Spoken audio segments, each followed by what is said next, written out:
Donc la crépidule, vous la connaissez très certainement, alors que le berlingot de mer, vous le connaissez moins.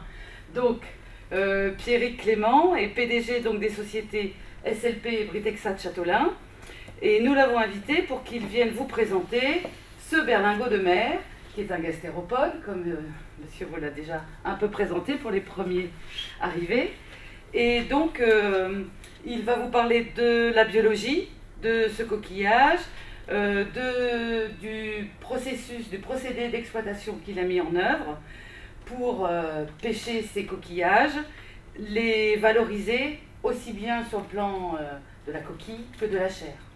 Voilà. Tout à fait. Donc, il sait qu'il a 3/4 d'heure de temps pour vous présenter tout cela. Et ensuite, vous avez 3/4 d'heure de temps pour intervenir et lui poser vos questions. Donc, Société Britexa SLP. Donc, très rapidement, Société Britexa, j'ai 20 ans d'expérience en agroalimentaire, surtout sur des secteurs haut de gamme et à l'exportation. Et un jour, on est venu me voir en me disant, tiens, est-ce que tu connais ce coquillage, le berlingot de mer, le Crepidula fornicata? Je dis non, je ne connais pas. On me l'a fait goûter et là, ça a été une vraie découverte. Vraie découverte qui s'est confirmée après, on verra un petit peu que je ne suis pas le seul, que nous n'étions pas les seuls. Et des articles d'ailleurs d'Ifremer antérieurs à la création de la société mettaient ceci. La crépidule, consommée et appréciée depuis longtemps au nord-est des États-Unis, son pays d'origine, a une chair délicate qui mérite qu'on s'y intéresse. Ah bon? Parce qu'ici, on s'était toujours dit, c'est pas bon, ça nous envahit, etc. Et dans un autre endroit où il était présent de façon endémique, hein, son lieu d'origine, en fait, sur place, ils adorent le produit. Ah, je peux vous la certifier. Les États-Unis ne sont pas forcément une préférence en matière de gastronomie. Et ils ne sont pas forcément... oui, voilà. D'accord, il n'y a pas que dans ces cas-là, également en Amérique du Sud, certaines espèces cousines sont également consommées. Voilà, donc nous on est partir de... Et puis, il suffit de prendre un produit, hein, pour ceux qui connaissent, un produit cru, de le goûter et de regarder le côté un petit peu noisette, un petit peu la saveur du produit, de le goûter cru, je pense, que si vous avez l'occasion d'en récolter au large, vous décoquillez à la main, il y a des possibilités de le faire, vous le goûtez, je pense que c'est effectivement quelque chose qui est tout à fait intéressant. Disons que nous sommes partis sur ce constat, en l'ayant goûté moi-même, en l'ayant goûté avec des collègues. Hein, moi, depuis tout gamin, je pêche les oursins, les ormeaux, les étrilles, etc. Donc, mes gamins tout petits prennent des huîtres, etc. Donc, on n'est pas, disons, la réputation n'est pas des Parisiens qui goûtent pour la première fois des bulots, quoi. Voilà. Donc, une vraie découverte. Et du coup, voilà, je m'intéresse un petit peu à ce produit. Donc j'ai montré, donc c'est quand même effectivement en Amérique du Nord hein, qu'il est déjà goûté. A priori de ce qu'on peut savoir, et là on en recherche un petit peu plus, par une minorité portugaise qui le fait pour faire des plats, notamment par une minorité portugaise qui le fait pour faire des plats sur place, type produits frits, voilà, des spécialités portugaises, d'après ce qu'on peut savoir. Voilà, donc ça me semblait intéressant de montrer d'abord une petite carte d'implantation d'abord des zones colonisées actuellement. Hein. Donc on voit qu'au niveau de l'Europe, c'est quand même assez conséquent. Et on va partir d'abord de ce produit, hein, de cette carte d'implantation, avant de présenter notre process. Hein. Alors très rapidement, j'ai évoqué donc le nom latin, c'est effectivement Crepidula fornicata. Le nom commun, c'est berlingot de mer. Il a été malheureusement, effectivement, en France, vilipendé pour sa conquête spatiale et trophique, hein, très importante. Par contre, je redis un petit peu ce que j'avais dit tout à l'heure, hein, l'animal est un gastéropode. Donc ceci, hein, je pense que la plupart du monde ici devrait connaître ce coquillage. On le retrouve en très grande quantité en Bretagne Nord. Bretagne Sud, je suis moins allé, je ne vois pas sur les plages, mais je peux vous assurer que dans la baie de Saint-Brieuc, hein, il y en a vraiment, vraiment beaucoup sur le bord des plages. Hein. Donc c'est un gastéropode donc, qui se met les uns sur les autres, comme ça. ou alors qui va aller prendre un appui sur une coquille Saint-Jacques, puisque ça pose problème effectivement à certains pêcheurs. Il peut également aller sur des rochers, hein. Il lui faut un support. S'il est enlevé de son support, il meurt. Voilà, parce qu'il n'a pas de moyen de déplacement, de locomotion, donc il meurt. Donc effectivement, il a c'est assez complexe au niveau biologique, mais enfin, il a une stratégie de reproduction que j'ai évoquée tout à l'heure, très très efficace, puisqu'il vit en colonie, et donc ayant adopté une stratégie de changement de sexe, il est donc très prolifique, hein, avec des dizaines de milliers de larves à chaque ponte. Et le fait que dans la propre colonie, il y ait mâle et femelle, effectivement, il y a peu de pertes, il y a une très grande efficacité à ce niveau-là. Très grande efficacité également ici en Bretagne, parce qu'il a un mode d'alimentation qui fait qu'il est en même temps brouteur, donc il va brouter les petites microalgues qui sont à côté de lui, et filtreur, ce qui en fait un spécimen quand même assez unique sur nos côtes à ce niveau-là. Donc, par différence avec son lieu d'implantation initiale, la grande différence, en fait, c'est que nous sommes à peu près sur les mêmes latitudes, longitudes, à chaque fois j'oublie, par rapport à l'Amérique du Nord, hein, sauf que là-bas, ils n'ont pas le Gulf Stream. Donc, au large de New York, au Canada, tous les hivers, il fait très très froid. Donc, c'est une première forme de régulation, hein. Et il y a a priori également des prédateurs locaux. Ici, il commence à y en avoir certains, des bigorneaux-perceurs notamment. Hein. Mais la nature n'a pas encore pallié à l'arrivée massive de ces coquillages. Voilà. Donc sur la biologie, eh bien, il y aura beaucoup de choses à dire, hein. Mais je crois qu'on va voir d'abord ce qui nous concerne plus, c'est-à-dire la Bretagne, et une partie que je connais un peu plus de la Bretagne, bien entendu la partie Bretagne Nord, puisqu'elle a été étudiée par Ifremer, et donc j'ai des documents à vous montrer à ce niveau-là. Ce qui s'applique pour la Bretagne Nord est également en partie vrai pour la Bretagne Sud, mais je n'ai pas d'éléments au large de l'Orient me donnant d'éléments chiffrés, hein, en ce qui concerne les stocks, hein. Donc je vais sur un second document, toujours d'Ifremer.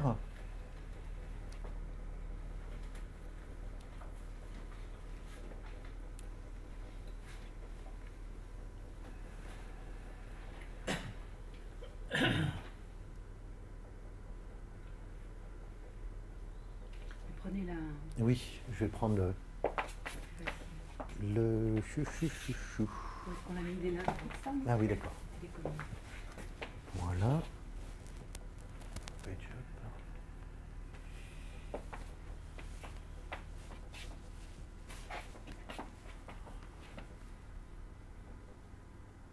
Donc on commence par un rappel historique. Donc les premiers spécimens observés sitôt après la Seconde Guerre mondiale dans le port de Cherbourg à Guernesey. Alors on a quelques scientifiques, enfin a priori il y aurait quand même, on peut être encore plus précis, quelques spécimens auraient été également détectés au XIXe siècle. Donc c'est ce qui m'était donné moi. Par contre effectivement, donc l'histoire veut, hein, qu'ils soient venus en plus grand nombre, hein, encore après la Seconde Guerre mondiale, notamment dans les ballasts des navires américains. Ceci étant dit, Ifremer ne nous dit pas que c'est la principale source d'apport, hein, d'Amérique du Nord. Il y a également l'apport massif d'huîtres, hein, quand il y a eu des huîtres dans les années 70, hein, où il y avait des huîtres et puis du Crepidula fornicata. Donc introduction, et ça c'est par contre marqué effectivement par les huîtres en début des années 70, ce serait une source assez importante d'introduction, hein, ici. Et après, bien entendu, développement observé dans les parcs ostréicoles et dispersion en fait par l'activité conchilicole et l'activité de la pêche.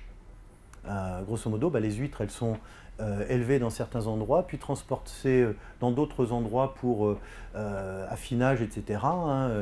Donc voilà, c'est comme ça que notre produit il a beaucoup voyagé en fait, à l'insu des conchiliculteurs et des pêcheurs. Les conchiliculteurs peut-être en premier lieu avec l'apport des huîtres, mais également derrière les pêcheurs qui, en relevant un petit peu de coquille Saint-Jacques, retrouvent notre coquillage dans leur drague, et donc en revenant, eh bien ils trient. Et en triant, ils essaiment.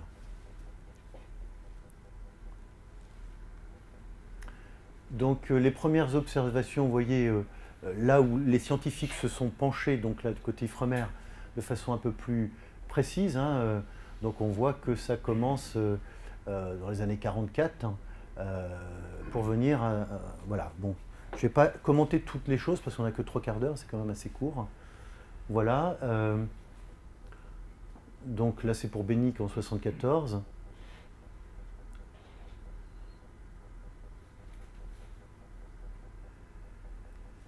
Donc là, il faut que j'aille ici. Un petit peu régler. Alors, pour vous donner les chiffres. Estimation du stock, 250 000 tonnes en 1993. Les derniers chiffres donnés par Ifremer nous donnent un accroissement annuel de l'ordre de 10%. Un accroissement annuel. Donc une surface de pêche, une possibilité de pêche, de récolte, pour réguler, pas pour taper dans le stock existant. La nature a refait un équilibre en fait avec Crepidula fornicata. Donc nous, on n'est pas assez calé pour dire le plus, le moins, le tout ça. Et donc notre programme tendrait à prendre uniquement les 10% d'accroissement annuel. En baie de Saint-Brieuc, on est plutôt proche de 300 000 tonnes actuellement. Donc vous voyez, pour réguler, a priori, il faudrait prélever environ 30 000 tonnes par an. Donc je pense que c'est assez causant. Donc ici, on a une grosse surface du côté de Saint-Quay-Portrieux, et par contre certains gisements ont grand développement de ce côté-là, avec des disparités dans les gisements. Hein, il faut savoir que un gisement ancien donnera beaucoup d'anciennes coquilles, mais il a également un substrat vaseux au-dessus de lui qui fait qu'il n'y a plus aucune autre forme de vie marine. Déjà, il faut le dire. Et il est beaucoup moins en pourcentage. Vous arrivez, nous, quand nos dragues reviennent d'un gisement ancien, on est à 6,5%. Alors que sur les zones plus nouvelles, on arrive à plus de 13%. Hein, en taux de chair, hein, je parle. Hein. Voilà. Donc... non, vers l'appareil. Ah oui, vers l'appareil. Voilà, je suis désolé, je ne suis pas un pro d'informatique, loin de là. Voilà, donc exemple de colonisation rapide, hein, à côté de Saint-Brieuc. Voilà.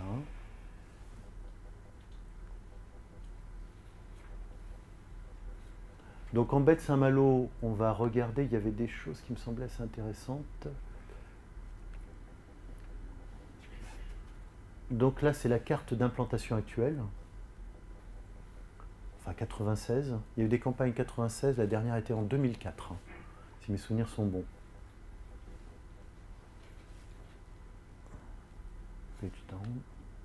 Voilà, là on voit mieux. Occupation de 85,5% de la zone infralittorale analysée. Donc on est quand même à 14 km² couverts à plus de 70%. Donc vous avez des courants qui sont grosso modo en baie du Mont-Saint-Michel qui vont comme ça. Voilà. Donc on reprend un petit peu ce que j'avais expliqué sur la biologie tout à l'heure. Espèces filtreurs et brouteurs. Donc on pourrait se dire, puisque vous avez environ 200, allez, on ne sait pas, est-ce qu'il y a 200 000 tonnes, 300 000 tonnes actuellement? Les estimations sont vraiment très larges, puisqu'il n'est pas exclu que certaines années, l'expansion ait été de plus de 20%. Or, vous avez au bas mot, hein, dans cette zone-là, donc on voit ici toutes les parcs. Donc pour refaire ici, c'est Cancale, et ici on est en fond de baie, là. Pour ceux qui connaissent, le Vivier est ici, là, le port du Vivier est ici, voilà, et là on va aller plus loin là-bas, vers le Mont-Saint-Michel. Donc, vous savez, ceux qui connaissent un peu le monde conchilicole, il y a toujours un peu de tirage de maillot entre les mytiliculteurs et les conchiliculteurs. Tu fais trop de moules, donc tu prends du phytoplancton à mes moules, et tu me crées de la vase, etc. Bon, la production totale de conchilicole, le stock conchilicole est d'environ 20 000 tonnes, hein, en baie du Mont-Saint-Michel. Vous avez 10 fois plus de biomasse, hein, de Crepidula fornicata. Donc, alors, c'est pas aussi simple, hein, pour la lutte pour le phytoplancton, parce que chaque espèce a son... C'est un petit peu technique, hein, mais chaque espèce filtre un nombre de microns de phytoplancton. Donc, celle des huîtres n'est pas forcément celle des moules. Mais en période notamment de reproduction, là souvent les huîtres, de ce que j'en ai compris, hein, je ne suis pas un scientifique, mais j'essaie de me faire ma propre histoire, hein, mais le Crépidua fornicata, a priori en période de reproduction, aurait tendance à élargir le spectre de phytoplancton qu'il va pouvoir ingurgiter, quoi. Voilà, donc ici on a les concessions d'huîtres plates, vous avez les concessions de moules et d'huîtres creuses là. Voilà. Donc il y a quand même un sérieux problème au niveau de la compétition du phytoplancton et effectivement on ne peut pas le nier, même si voilà, de l'envasement consécutif, hein. Donc toujours en bas.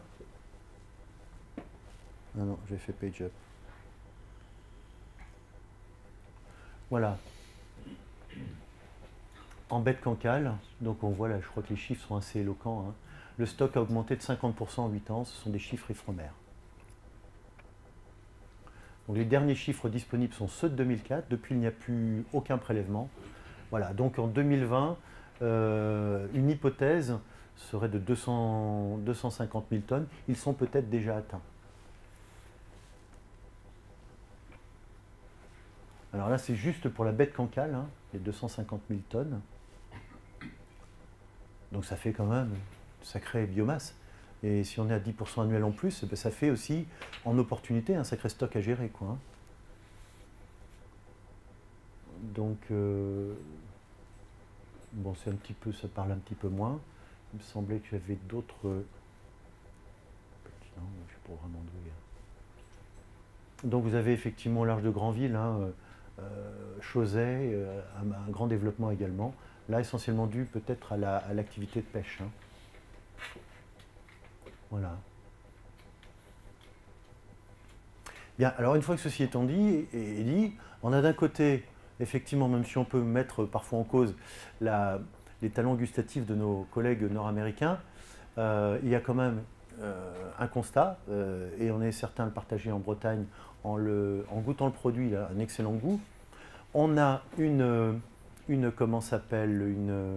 un stock très important, en constante progression, dans un monde où les ressources halieutiques se raréfient de plus en plus, et donc où on a un besoin de matières premières et de protéines marines. Voilà. Donc, on est parti de ce constat-là. Un produit qui est très bon cru, un produit qui a un stock très important. Maintenant, entre cette chose-là et puis le fait de trouver un marché, etc., il fallait déjà se poser la question comment le traiter. Donc, c'est là-dessus qu'on s'est rencontrés, donc conchiliculteurs, associés marailleurs et poissonniers, un ingénieur halieute, et puis moi-même, donc qui suis plus dans le commerce de produits innovants et plutôt haut de gamme, et sur l'exportation. On s'est rencontrés, on s'est dit, voilà, jusqu'à présent, il y a eu des programmes, notamment un programme Aréval, hein, qui a pêché, qui a dragué plus de 100 000 tonnes, qui était par contre effectivement très subventionné à l'époque, hein, un programme regroupant pêcheurs et conchiliculteurs pour trouver une solution de valorisation. Mais ils sont partis sur une valorisation standard, c'est-à-dire un mode de traitement standard du coquillage. Alors, c'est quoi un mode de traitement standard du coquillage? Pour une moule ou une coque, enfin tous les coquillages, normalement, hein, sont traités de la façon suivante. On les met dans une espèce d'énorme cocotte minute, un four, grosso modo, sous pression, avec de la vapeur. Les moules sont cuites, elles s'ouvrent, les coques également, donc avec des temps de passage ou de cuisson plus ou moins longs. La moule a besoin d'être entièrement cuite, les coques ont besoin essentiellement de s'ouvrir et de se séparer, voilà. Et ensuite, ça passe sur un tamis. Un tamis, et donc les chairs tombent, les coques partent plus loin. Sauf que, bien, avec ce mode de cuisson, vous aurez remarqué que notre coquillage a une coquille extrêmement épaisse, faite à 97% de carbonate de calcium, donc c'est un isolant naturel. Donc au bout du compte, quand on passait avec cette méthode traditionnelle, qu'est-ce qui se passe? Vous avez une hypercuisson du produit qui perd toute sa protéine libre et qui emprisonne le mucus ou les morceaux de sable qui sont restés à l'intérieur. Vous sortez ce produit-là, vous le mettez à déguster à certaines personnes ou à l'industrie agroalimentaire, c'est un chewing-gum avec du sable, éventuellement, aucun avenir. Donc nous on s'est dit, en fait grosso modo, ce produit peut être très bon, mais il ne faut pas partir sur la méthode traditionnelle. Voilà. Donc c'est l'objet de la création de la société SLP. Ce constat, et donc on est parti sur certaines choses. Donc sur le process, vous comprendrez qu'on a des brevets en cours, qu'on a investi des grosses sommes d'argent pour les PME qui sont concernées, dont la mienne. Je serai relativement rapide sur le process. Sachez, ceci étant dit, qu'il y a 1 de l'eau de mer, 2 de l'eau de mer, 3 de l'eau de mer. Il n'y a absolument aucun produit chimique dans notre process, et donc ce sont des méthodes de décortiquage tout à fait naturelles. Donc en déclaration d'ingrédients sur notre produit chair, il n'y a rien du tout que de la chair de berlingot de mer. Voilà. Donc pour être un peu plus parlant sur certaines choses, parce que là je parle, etc., il n'y a pas forcément beaucoup d'images, il y a certaines sociétés ici présentes d'ailleurs qui a fait un montage sur les articles de presse, pas les articles de presse, sur les différents reportages qui ont été effectués sur notre entreprise et sur notre programme. Donc je pense que c'est une bonne introduction à la partie suivante, qui est celle de la présentation de l'entreprise et de la valorisation. Donc je vais me permettre de vous le présenter, un document un peu commercial quand même, mais qui pose certaines choses quand même. Un certain nombre de choses seront plus parlantes pour vous, me semble-t-il. Le berlingot de mer est un petit mollusque gastéropode présent sur les côtes bretonnes depuis le 19e siècle. Donc c'est le papier de notre bateau. Du latin Crepidula fornicata, ce coquillage hermaphrodite porte bien son nom. Il se reproduit à raison de 10 000 œufs par ponte et ne connaît aucun prédateur. Les scientifiques de l'Ifremer estiment sa population à plus d'1 600 000 tonnes au large de la Bretagne. Et vous pouvez désormais les retrouver dans vos assiettes. C'est le pari qu'a lancé Pierrick Clément. Il lui aura fallu 2 ans de travail pour mettre en place cette nouvelle filière agroalimentaire. Bonjour. Bonjour. Alors c'est ça la fameuse machine? Tout à fait. La machine a décortiqué la crépidule. La Crepidula fornicata. Nous voici dans le laboratoire de la société Britexa. L'enjeu, c'est de rendre la crépidule consommable. Et pour cela, il a fallu parvenir à la déshabiller à froid pour éviter à notre créature un bain de vapeur qui la transformerait immanquablement en un vieux chewing-gum Là, insipide. c'était le laboratoire, nous ne sommes pas dans l'usine. Mais au fait, ça a quel goût la crépidule? Tous les chefs sont des chefs étoilés. C'est vraiment un produit différent de ce qu'on peut déjà avoir, comme les ormeaux, comme la Saint-Jacques, comme le bigorneau. Enfin, c'est une combinaison un petit peu de plusieurs produits qui ne ressemblent qu'à lui-même, quoi. Des grands chefs restaurateurs sont d'ores et déjà convaincus par les qualités gustatives de ce coquillage récemment débarqué dans leur cuisine. Notre palpitante enquête nous entraîne dans la cuisine de l'Auberge des Glaziques, où le chef, Olivier Belin, a décidé de travailler la chair de cette envahisseuse pour défendre son étoile au Pour Michelin. information, là maintenant 2 étoiles Michelin quand Au même. menu de ce soir, toast de crépidule sur pain aux algues, saupoudré d'andouille de guéméné. Donc après, on peut le faire dans d'autres préparations, on peut le mettre dans des bouillons, on peut le manger en tartare. Donc en tartare, vous avez un côté cru, qui est très intéressant. Côté champignon un peu en bouche, en attaque, croquant. Et puis lorsque justement c'est un peu cuit comme ça, vous avez des notes de moule, de coque qui apparaissent. Alors, Gilles Pudowski, c'est un tueur. Il aime, c'est bon, il aime pas. Très bon. Excellent. La preuve, allez. Vous avez fini. Plutôt une bonne surprise alors. Et là, j'avais pas de filet, c'était les caméras de Thalassa. C'est breton. Voilà pour le goût. Quant à l'intérêt écologique de manger ce coquillage, il y a une deuxième chose qui pour moi me tient à cœur, c'est qu'aujourd'hui par exemple moi j'ai arrêté de travailler du thon rouge parce qu'on sait qu'il y a des problèmes et un gros déséquilibre entre l'homme et la mer. Et là on aide l'environnement et en plus on travaille un produit qui n'est pas issu de la surpêche. Ah ben nous aussi on voit les images, ça donne envie. Voilà, ça me semblait intéressant de montrer ce film qui situe un petit peu le programme.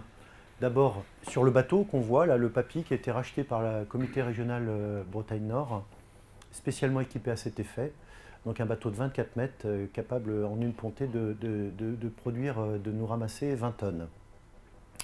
Donc, et c'était une nécessité que d'avoir ce bateau parce qu'un produit non correctement lavé à bord se dessèche. S'il y a un petit peu de mucus ou de boue, etc., on avait jusqu'à présent, on devait le laver à terre, c'était une vraie galère, quoi. Une vraie galère et une pollution à terre aussi. Hein, c'est-à-dire que la vase présente localement, si elle est rejetée tout de suite dans le même fond marin, il n'y a pas de souci. Par contre, une fois qu'on arrive dans la zone conchilicole, effectivement, la dépollution de l'eau de mer en rejet, après, ça devient un vrai souci.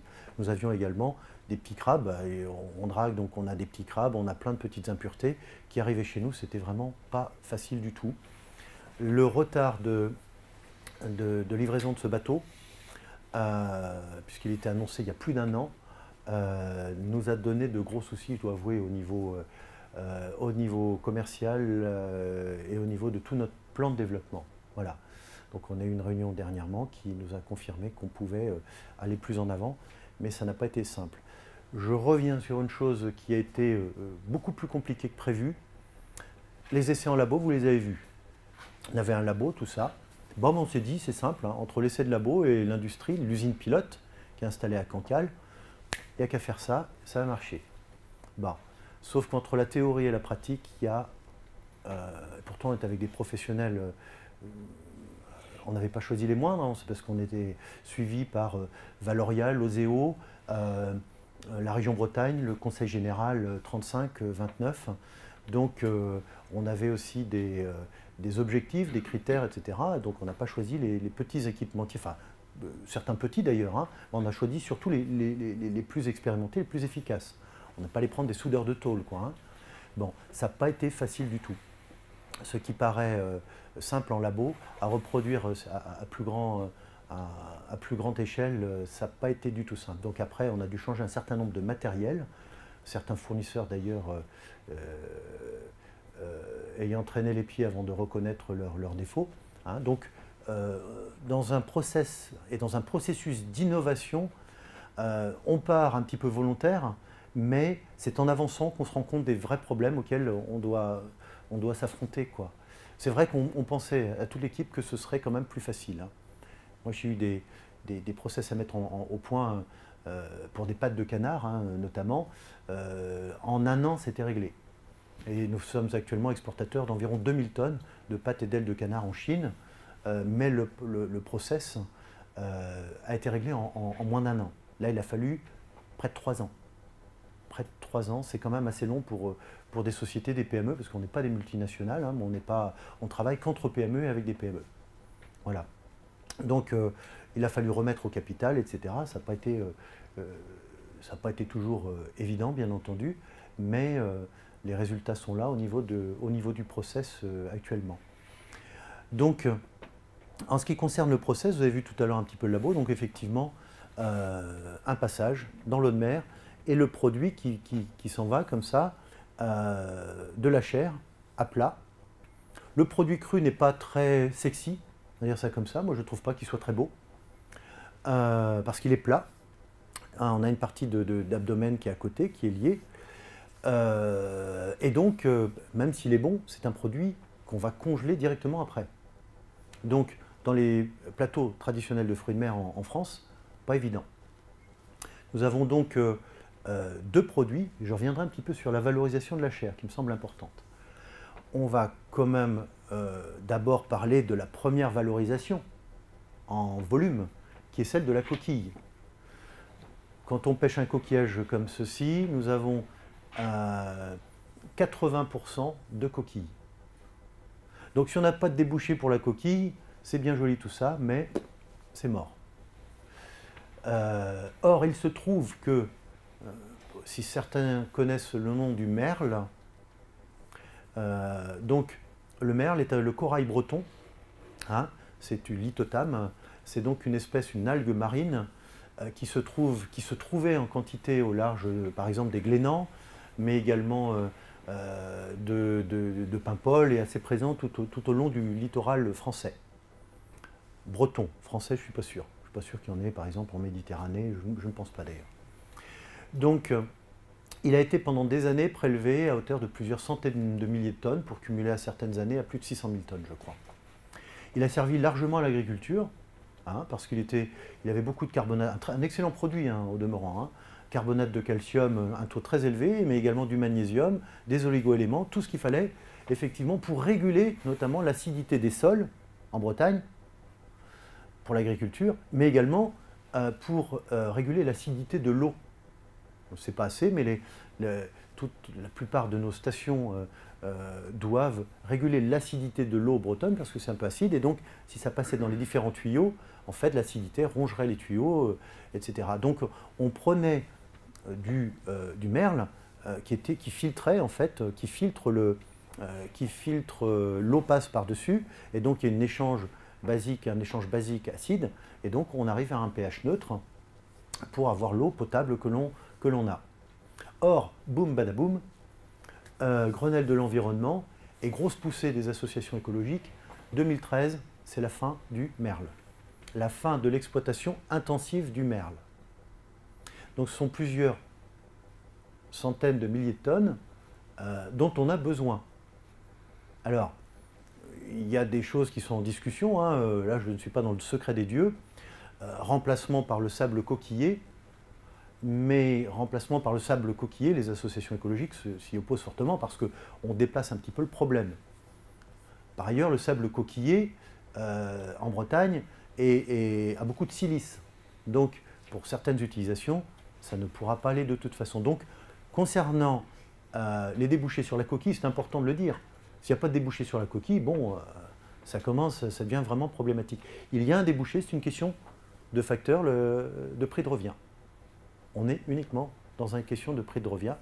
Et le fait de pouvoir à terme avoir plusieurs lieux d'implantation permettra effectivement de mettre les coquilles de crépidule, qui sont, je le répète, composées à 97% de carbonate de calcium, donc un produit pur, sans silice, dans différents endroits, sur les champs bien entendu, mais également peut-être pour les traitements de l'eau.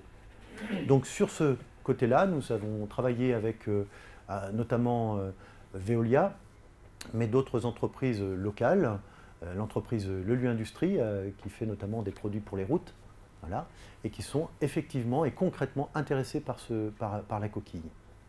Alors, je ne vous cache pas que le côté développement durable peut également, bien entendu, concerner un certain nombre de collectivités pour le traitement de l'eau, mais également un certain nombre, je vois mal par exemple des agriculteurs bio aller mettre sur leur champ des produits qui ne seraient pas durables. Voilà. Donc il y a un certain nombre de niches à développer au départ, mais également à long terme une ressource durable pour les sols bretons. Nous sommes également en phase de valorisation toujours avec Veolia, point P, cette fois-ci pour des écomatériaux. Valorisation pour faire des pavés drainants. Grosso modo, les pavés ne drainent pas actuellement, laissent ceci. Donc on a un programme avec VECOP, hein, une école d'ingénieurs de Normandie. Hein, on a fait la paix Bretagne-Normandie récemment. Hein. On a enterré le Mont-Saint-Michel et puis c'est bon. Et donc voilà, donc on est également en travail de ce côté-là. Hein. Donc ça c'est important parce que si on ne regarde pas plus loin que le bout de son nez, ça aurait pu être un facteur très rapidement limitant du programme. Bien, je regarde et je me dis qu'il ne me reste plus longtemps pour parler de la chair. Donc, concernant la chair maintenant, donc vous avez vu que nous avons des chefs étoilés. Donc tous les chefs qui étaient là sont des chefs étoilés. Il n'y a pas de chèque là-dessus. Pas de chèque, tu vas faire ça et puis je te fais... nous, on n'est pas une multinationale, on n'a pas les moyens.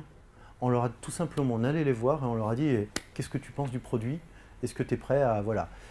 L'image et la réputation de ces chefs est très importante. Donc, s'ils n'avaient pas trouvé des valorisations culinaires au plus haut sommet de la gastronomie intéressantes, ils n'auraient pas fait, ils ne seraient pas venus. Ça aurait été trop dangereux, trop casse-gueule pour être très direct. Voilà. Des jeunes chefs, parce que voilà, tout le monde n'a pas forcément voulu aller. Certains ont peut-être des intérêts qui ne sont pas tout à fait en adéquation avec des innovations. Bon. Mais moi, je tiens à souligner l'implication de ces jeunes chefs. Vous en avez un ici à Lorient, le restaurant Henri et Joseph, dont je vous recommande la table. Un ancien Ducasse, hein, une étoile Michelin, et lui et sa femme sont vraiment fort sympathiques. Pardon? Ah, c'est possible, c'est possible. Mais je sais qu'ils ont un plat le midi qui est vraiment... et un service, plat unique, etc. C'est assez original et c'est une très bonne adresse. Donc voilà. Mais la gastronomie, c'est une chose. Les volumes concernés par la gastronomie, donc d'autres chefs, je vais quand même citer Olivier Belin, qui est 2 étoiles Michelin maintenant, 3 étoiles, on espère, sous 3 ans, parce qu'il a fait un plan là-dessus, qui ferait de lui le seul chef étoilé 3 étoiles de Bretagne. Nous avons le support d'un 3 étoiles à Paris, d'un meilleur ouvrier de France, Olivier Nasty, 2007. Le support, c'est-à-dire le gars, il goûte, il dit oui ou non. Ces gars-là, c'est pas des... après, ils vont faire des contrats, si vous voulez, s'ils trouvent que le produit est intéressant, mais pas autrement. Sinon, c'est leur réputation qui est quick. Nous avons également des chefs espagnols. On a fait une grosse opération chef étoilé espagnol à Madrid, à l'ambassade, à la résidence de France en juin dernier. Donc, avec beaucoup de journalistes, pour faire connaître le produit, bien entendu, parce que c'est un produit qui n'est pas connu, c'est un produit qui n'a pas de marché. Donc, en tant que PME, ils nous font un levier, comme les journalistes s'intéressent beaucoup à notre programme, et que les chefs également y trouvent un intérêt gustatif, ça nous permet de faire un levier pour faire connaître le produit. Chef espagnol, chef italien, chef japonais, chef étoilé japonais, très haut de gamme. Voilà. Ceci étant dit, donc sur la partie gastronomie, c'est super, c'est très bien, on se fait plaisir. Souvent en tant que Français, on est dans la haute gastronomie, on a peut-être des fois oublié de prendre certaines étapes qui nous font aller vers des produits plus de consommation. Et on a peut-être fait d'ailleurs cette erreur à un moment. Moi, je l'ai fait. En tout cas, je me suis dit, super, c'est un produit haut de gamme. On a la recommandation des chefs, super, ça peut aller tout seul comme ça. Mais on a pris le temps, et comme on a eu malheureusement plus de temps que prévu, d'aller voir des distributeurs, des industriels, etc. Ils ont dit, bah ouais, mais ton produit, on ne le connaît pas. C'est un produit hyper original, puisque c'est un produit cru, très fin. Donc un produit cru, très fin, et c'est un produit congelé, vous n'allez pas le mettre sur le... On parle de la France, vous n'allez pas le mettre sur un plateau de fruits de mer France. Un plateau de fruits de mer France, c'est un produit frais. Il n'y viendrait pas l'idée de mettre un produit congelé, décongelé. On peut aller difficilement vers certains types de recettes traditionnelles qui fait que ça ferait trop cuire notre produit. Il faut qu'il cuise en sauce. Cuit en sauce, très bien. Cuit en sauce avec une pointe de tomate, super. On a une spécificité de notre produit qui est un pH 9. pH 9, pH très basique. Donc la plupart des produits marins d'ailleurs sont plutôt acides. Ça a été des choses à voir parce que du coup, basicité veut dire également une forme d'amertume. Donc avec certains types de produits en agroalimentaire, ça passe, avec d'autres ça passe moins. Ce fait-là simple, ça met du temps. Ça met du temps avant de s'apercevoir, c'est tout con, mais c'est une donnée quand même assez importante. Bien. Donc il a fallu beaucoup travailler pour aller voir dans différents pays, pas forcément qu'en France, parce que alors effectivement, en Bretagne, on est assez consommateur de fruits de mer. Par contre, le reste de la France n'est quand même pas très marin, quoi, en fait. Et fruits de mer, on consomme le traditionnel plateau, je ne vais pas vous le décrire, vous le connaissez aussi bien que moi. Et autrement, on n'est pas un pays marin, comme par exemple l'Espagne. Eh ben, on allait voir les Espagnols. On allait voir les Espagnols et on leur a dit, avec ce produit, qu'est-ce qu'on peut faire? Et là, donc, on a mis certains produits au point. Dont un produit que j'aurais pu amener aujourd'hui, mais là je me disais c'est un peu compliqué, etc. Notre produit cru, avec un petit peu de pâte à beignet autour, de pâte à beignet non cuite. Ce qui fait qu'on a notre produit congelé avec de la pâte à beignet autour, on le plonge 1 minute dans de l'huile, façon tapas, on le ressort, c'est un excellent tapas. Notre produit étant cru, il garde son goût iodé très important à l'intérieur. Et du coup, on garde, vis-à-vis de notre produit, la force de sa spécificité du produit cru. Voilà. On a un produit qui est très fort en goût, un goût très prononcé. Les Japonais parlent de notre produit en disant qu'il a le umami. goût umami. Hein. Umami, c'est donc... alors, les Occidentaux ont traduit l'umami par l'acide glutamique. Un peu technique, mais enfin bon, glutamate, tout ça, vous voyez. Sauf que les Japonais sont beaucoup plus évolués que nous. L'acide glutamique, c'est une des composantes, mais après, ça se combine avec plusieurs acides aminés, vitamines, etc., pour donner l'umami 1, 2, 3. M'en demandez pas plus, j'ai rien compris. Très honnêtement, non, mais il faut savoir être humble, et puis moi j'ai essayé de comprendre, mais et c'est beaucoup plus d'ailleurs au niveau du goûter qu'ils vont le faire qu'au niveau des analyses. Et on peut résumer en disant il y a sucré, salé, acide, amer et le fameux voilà, umami, qui est un exhausteur de goût, enfin qui est base exhausteur de goût, avec différentes combinaisons possibles. Les Japonais voilà, ont plusieurs façons de l'exprimer, mais c'est un langage que les industriels européens commencent juste à apprendre avec le développement très conséquent de l'industrie agroalimentaire nippone, enfin recette nippone en Europe. Hein. Voilà. Donc on est au balbutiement ici vis-à-vis de ce qui est ces goûts et ces saveurs umami en fait hein, en Europe. Hein. Ils ont une avance très importante tout simplement parce que c'est le premier peuple au monde pour tout ce qui est industrie de la mer et un petit breton, on est plutôt dans le cochon ou dans le poulet ou des choses comme ça, ils naissent avec des coquillages et des poissons. Quoi, hein. Voilà. Donc, voilà, le temps qui m'était imparti est pratiquement fini maintenant. Je souhaite poursuivre quand même, ceci étant dit, sur ces valorisations, hein, parce que on a vu les quantités qui étaient en cause. Donc, on est au début d'un programme qu'on souhaite mener jusqu'au bout. Mais il faut être clair, je pense et j'espère qu'il y a certains produits qui vont être en adéquation avec le marché français. Hein, donc j'ai parlé de ce tapas là qui remplace avantageusement les cacahuètes à l'apéro, avec un premier retour qui est pour moi d'une importance capitale, celui de Megama.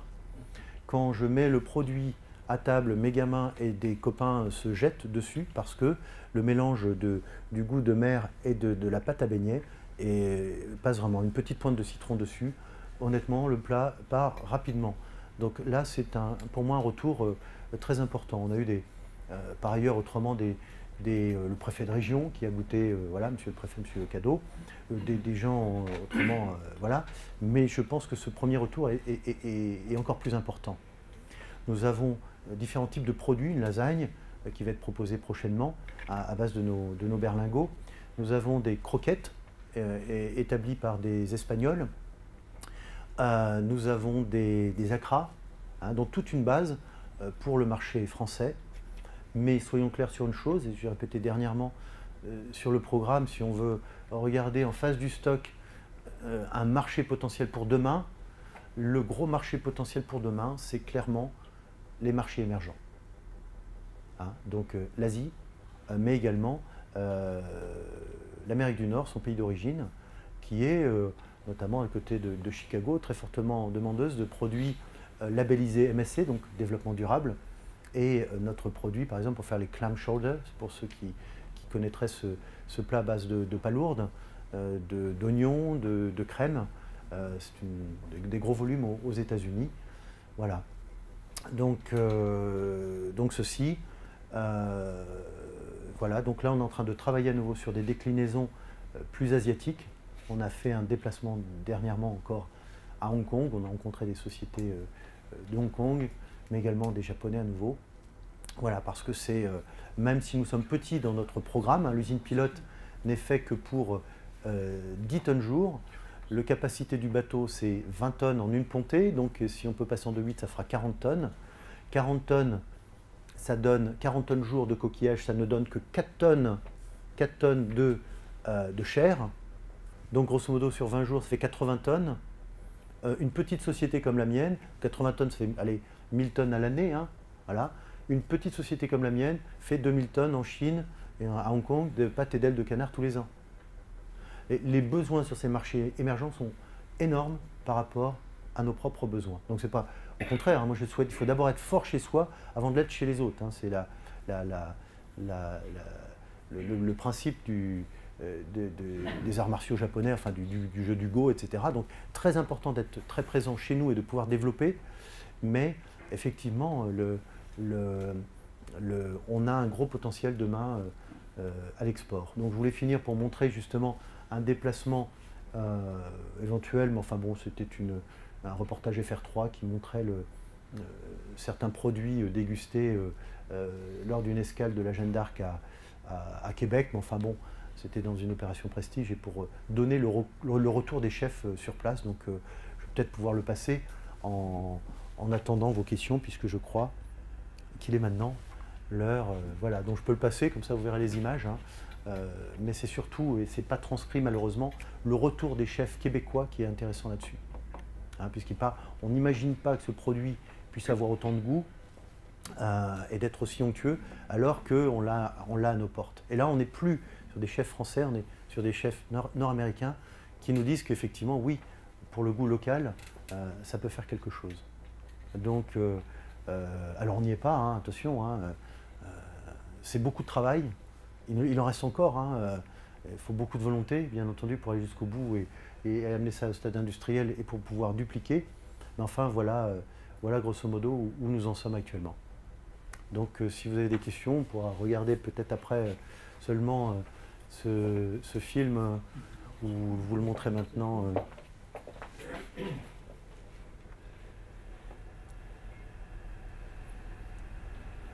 Alors, est-ce qu'on est là? Oui, pour les Japonais, j'avais quand même quelque chose, c'est que le chef du Moulin Rouge, qui n'est autre que M. Taridec, chef étoilé, 2 fois étoilé, est également chef du Moulin Rouge, et donc on a pu tourner chez lui. Pour les Japonais, ça a une importance. Donc c'était...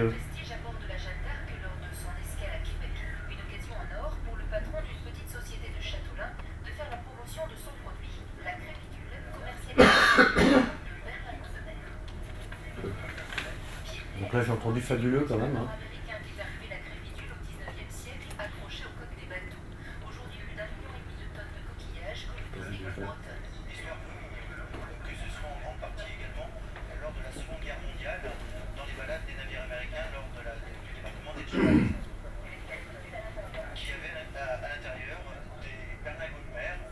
Pour la commercialisation, bien entendu, on utilisera uniquement le nom berlingot de mer, ce que madame a bien voulu introduire.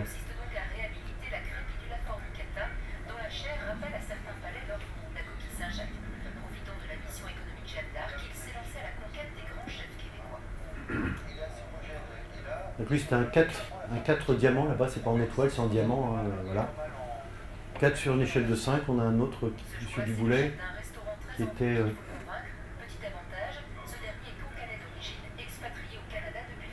L'autre est 5 étoiles et donc était très intéressé également.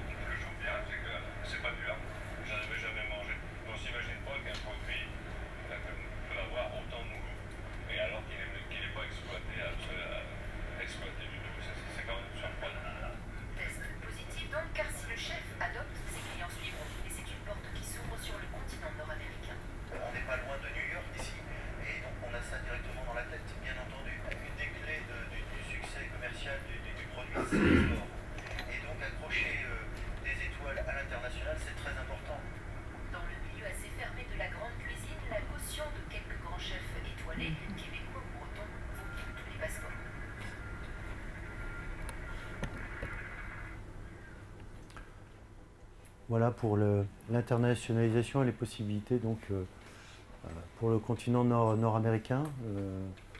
On n'y est pas tout de suite. On est par contre en phase de prospection active et des contacts avec des sociétés, certaines sociétés intéressées, très intéressées.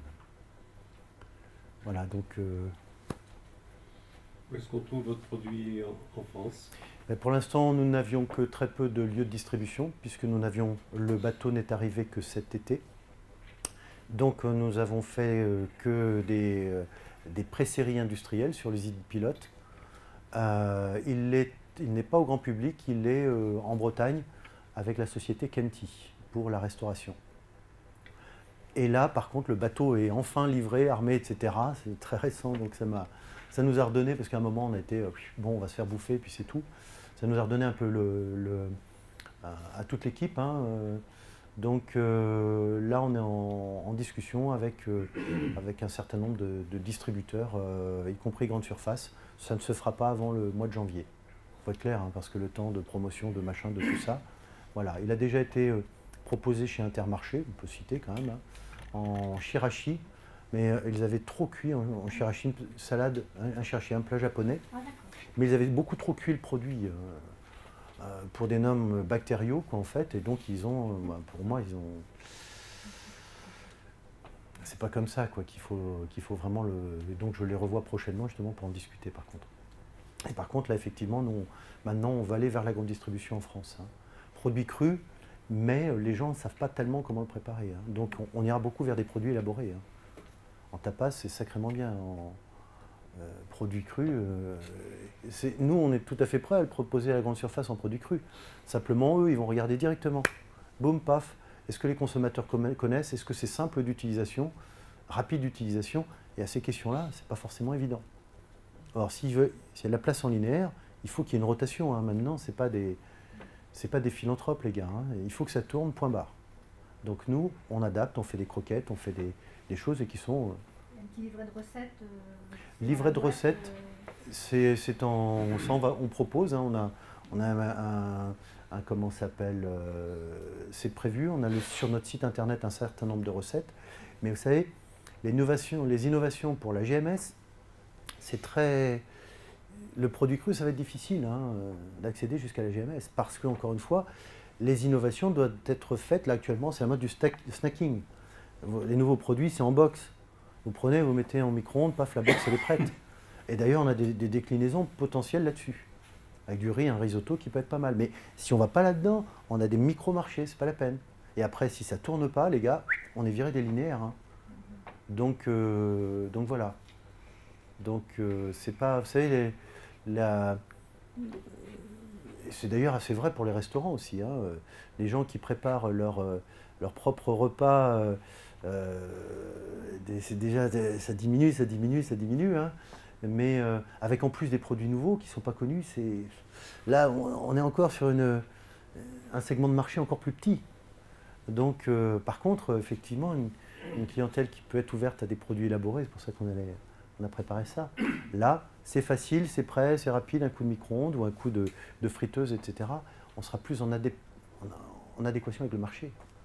Et là, c'est important parce que, voilà, il faut un retour pour le programme, il faut un retour financier, bien entendu, pour les entreprises qui l'ont supporté, qui sont encore pas... voilà. Pardon ? Sur l'usine de Cancale, alors sur l'usine de Cancale, on est sur une base 10 tonnes jour actuellement, un prix de revient qui sera inférieur à 3 €, proche de 3 €. Et on est sur des capacités, donc sur l'usine qu'on souhaite à 20 tonnes jour, là, et donc on est en train de discuter, là on devrait être proche des 2 € en prix de revient du produit cru, quoi. Donc si on a 2 € en prix de revient du produit cru, de la chair, on peut accéder à d'autres types de marchés, des marchés dits de substitution. Parce que là, actuellement, on est obligé il faut le vendre au-dessus de 3 €. Et donc là, on est obligé de le marketer en tant que berlingot de mer. Voilà. En tant que produit nouveau, etc. Voilà. Par contre, des marchés qui sont, en volume sont plus intéressants, peuvent être intéressants si on peut le mettre en substitution de coques, de palourdes, etc. Mais je peux vous assurer que ce qui est actuellement dans l'industrie de la pêche, ce n'est pas forcément les produits les plus chers, quoi. Les grosses parts de marché actuellement sont pas forcément vers les produits de qualité. On est sur des produits d'origine Asie. Alors il peut y avoir des très bons produits en Asie, hein, mais enfin, ceux qui prennent de grosses parts de marché actuellement sont des produits d'aquaculture, hein, ou pour le poisson, des filets de tilapia, des choses comme ça. On n'est pas franchement sur le haut de gamme, hein, on est sur des prix qui sont très bas. Voilà, donc il y a des possibilités à ce niveau-là également, mais voilà. Vous parlez d'aquaculture, là. Le crépidule ne peut pas alimenter les poissons qu'on élève en aquaculture? Les poissons qu'on élève en aquaculture, on est sur certains dossiers, là c'est par contre assez confidentiel, donc j'en parlerai pas. Alors, par contre, l'aquaculture de façon générale, il faut savoir que c'est essentiellement donc l'aquaculture poissons ou crustacés, etc. Ce ne sont absolument pas des produits crus qui sont donnés. Ce sont des produits extrudés, des farines. Vous aviez les farines animales, vous avez les farines de poisson. grosso modo, ce sont tous les rejets de farine, tout ce qui est rejet de l'industrie, etc., ou les sous-tailles, les machins et tout ça, c'est broyé, c'est mis en farine à des coûts, il n'y a pas de marché, il faut être clair. De ce côté-là, en farine, parce qu'il y est, et la farine, voilà, c'est toute l'aquaculture, quoi. Alors, il peut y avoir des micro-marchés sur, effectivement, des produits très, très, très nobles. Voilà. Et dans la mesure où votre produit n'est... Si vous donnez donc cette pilule à litre de chair fraîche à des crevettes japonaises, par exemple, elles vont se rouer dessus, ça je vous le garantis. Le crabe frais, elles adorent. Tout ce qui est frais, alors là... alors, je ne sais pas comment se comportent les poissons, mais une AU japonais crue, elle saute dessus et elle vous fait un ravage. Sur le... Justement, c'est peut-être certains éléments que... l'élevage pour les crevettes également est également pour la crevette en grande partie en farine. Pas toutes. Malheureusement. Voilà. Et certaines crevettes... Je ne ferai pas de commentaires sur l'élevage de la crevette. Je peux vous dire, donc, vous disiez qu'il était déjà pas particulièrement bon pour les bars et les dorades. Oui. Là, donc du coup, il y a quand même pas mal d'élevage de dorades. Oui, mais c'est donc, pareil. En frais, sans mettre en farine, je pense que ça doit être possible. Alors, pas pour l'instant. Pas pour l'instant, je peux vous assurer. Le marché concret, il est fait par les éleveurs avec des farines. On leur donne ce mode de stockage. Ils n'ont pas de stockage en produits congelés. Ils n'en font que de la farine avec des problèmes. Moi, j'ai travaillé quand j'étais en sortie d'école sur l'aquaculture en Irlande. Ils avaient plusieurs sociétés d'aliments, mais c'était du n'importe quoi. C'est-à-dire que quand vous avez de la farine, il y a des farines de bonne qualité, hein, et des farines où au niveau des rejets organiques, c'est une catastrophe.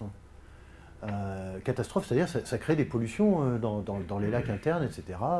Ils ont passé, et largement, ces problèmes, hein, c'était parce que je suis pas... C'est pas hier que je suis sorti d'étudiant, hein, quand même. Donc, toute l'industrie de l'aquaculture travaille avec de la farine. Dans les écloseries, certains reproducteurs, on parle effectivement d'une alimentation un petit peu différente, mais c'est encore des micro-marchés. Et si c'est des niches, je ne développerai pas forcément les arguments, mais on travaille sur certaines possibilités, mais ce ne sera pas des gros volumes par rapport au volume de l'aquaculture.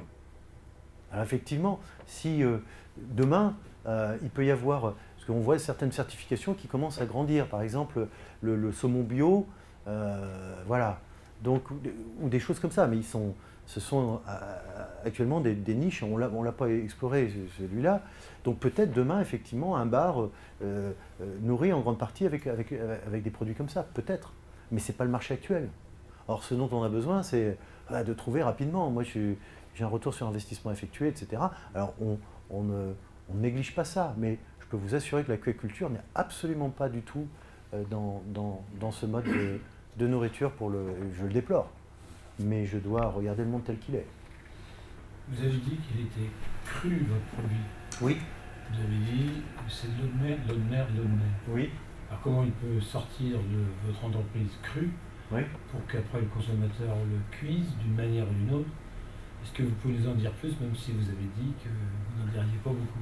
Il est congelé, tout simplement, congelé en ligne. Après, il est congelé, on ne peut pas dire que c'est cru. Ah si. Si, il est décoquillé, c'est-à-dire qu'il est séparé cru. C'est-à-dire qu'on n'a aucune modification au niveau de structure, au niveau de la protéine, il n'y a eu aucune cuisson. Mais il est séparé d'un côté, le produit, la chair est crue d'un côté, et la coquille est de l'autre côté. Après, on a des process de nettoyage, etc., pour que, en même temps que la chair, il y a bien entendu d'autres, des matières en suspension, etc., pour séparer le tout. Mais concernant le process de fabrication lui-même, si on revient à la question, je suis très discret sur... Bon, on n'a pas forcément envie de communiquer, vous savez, pour investir dans nos brevets, voilà. Disons que ce n'est pas une partie que je...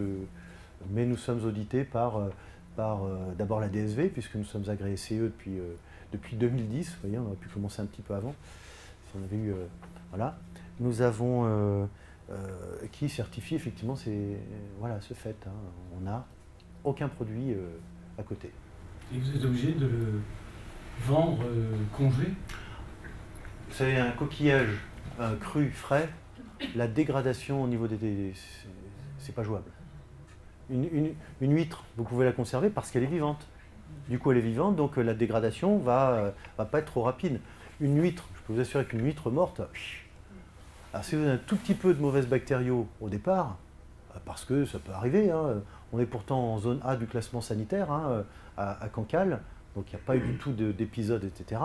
Mais un coquillage, comme un poisson, beaucoup plus d'ailleurs qu'un poisson, hein, un coquillage mort, dès le lendemain, ça commence à... Voilà, on a fait des analyses bactériaux, pourtant à J+1, J+2, J+5, ça ne bouge pas. Par contre, moi, niveau sanitaire, je peux pas plomber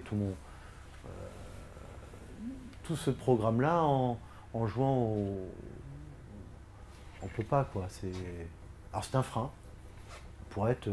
On a un collègue qui investit avec nous, un associé, donc qui est marailleur, donc lui, il aimerait bien, enfin, il vend sur le marché à Rennes notamment, hein, et il dit, ce serait super en poche comme ça, Pierrick, tu fais ça, moi je leur donne des petites recettes. Oui, mais je ne prends pas ce risque. Vous savez, le gars, il va peut-être laisser un peu plus longtemps au frigo, ou etc., etc. C'est trop casse-gueule, hein, excusez-moi du... Non. Il n'y a pas d'autres entreprises dans le monde qui s'intéressent à ce produit? Il n'y a aucune entreprise concurrente à la nôtre actuellement. Donc le seul Nous avons des développement, c'est brevets. une question intellectuelle, c'est faut persuader le consommateur de consommer le produit. Pardon? À l'heure actuelle, le seul frein, c'est de convaincre le consommateur de manger.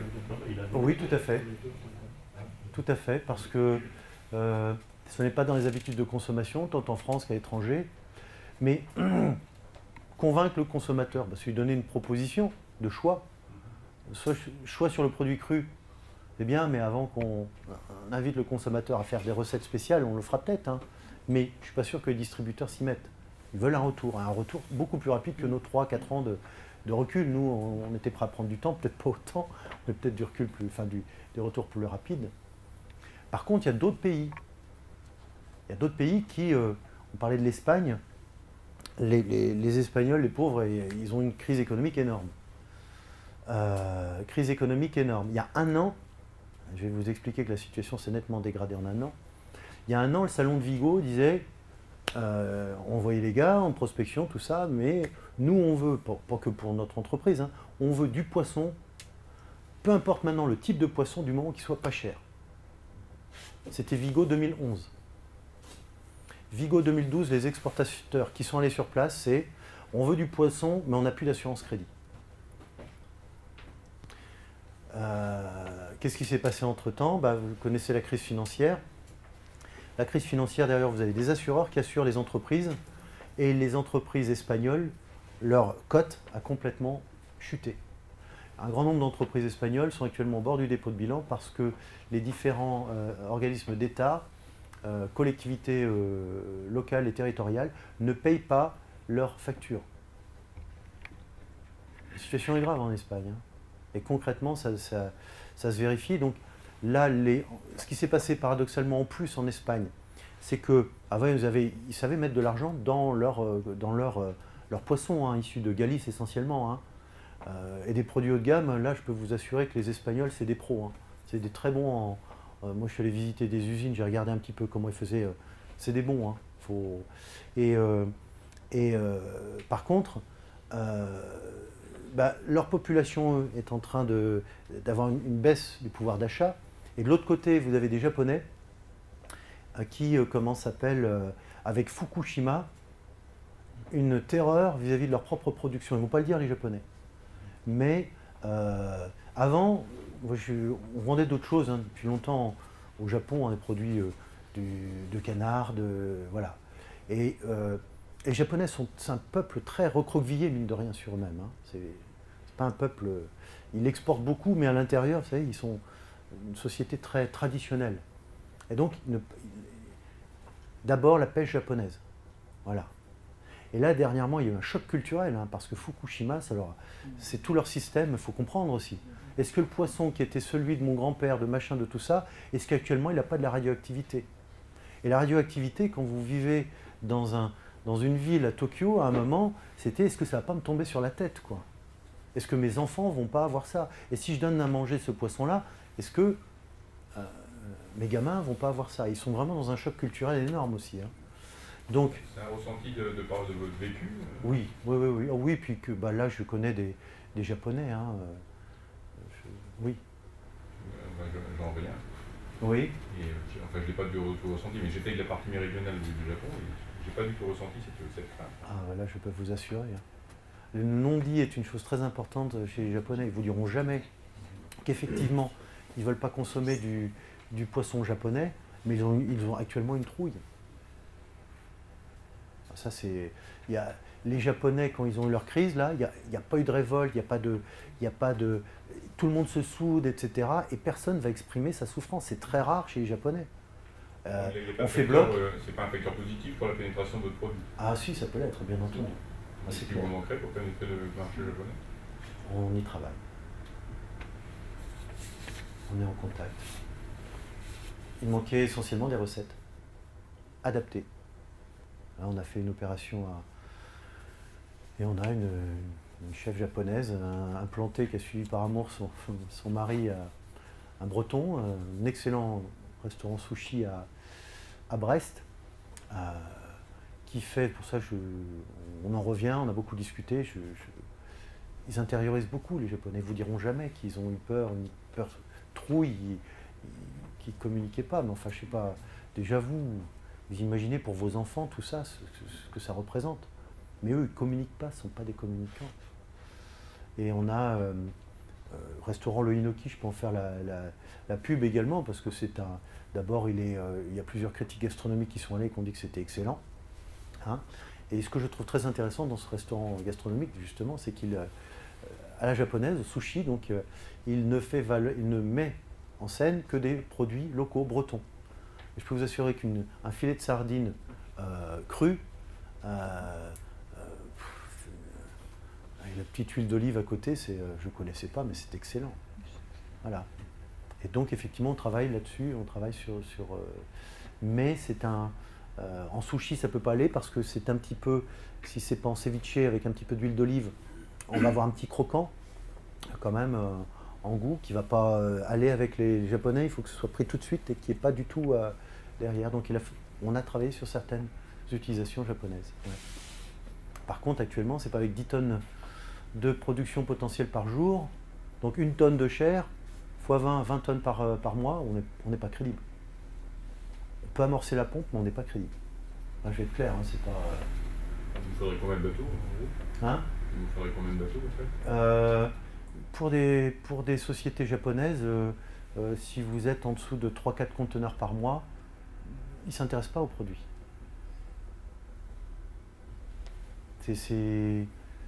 On est à l'échelle d'un pays, mais on y travaille. On travaille, j'essaie de regarder un petit peu ce qui est. J'étais vendredi avec le préfet de région, avec le sous-préfet, pour essayer de regarder ce qu'on peut mettre à terme, si effectivement on peut avancer et qu'on a des confirmations de gens plus gros. Voilà. Vous travaillez avec la région. Ouais. C'est parce que c'est un problème de financement pour soutenir l'entreprise ou c'est parce que vous ne trouvez pas d'investisseur local? Non, on travaille avec la région parce que de toute façon, c'était une nécessité parce que pour avoir des lieux d'implantation proches de la mer, il faut des autorisations et donc voilà, c'est quand même pas simple d'avoir une usine en bord de mer. Parce qu'effectivement, on devait avoir un bateau qui a mis beaucoup de temps et donc on a eu beaucoup de délais dans les autorisations et donc je suis allé en parler. Et donc je suis allé effectivement, et il n'y a pas de solution pérenne actuellement au niveau Bretagne pour le traitement de cette catégorie de coquillages en dehors de notre coquillage. Donc c'est une bonne opportunité.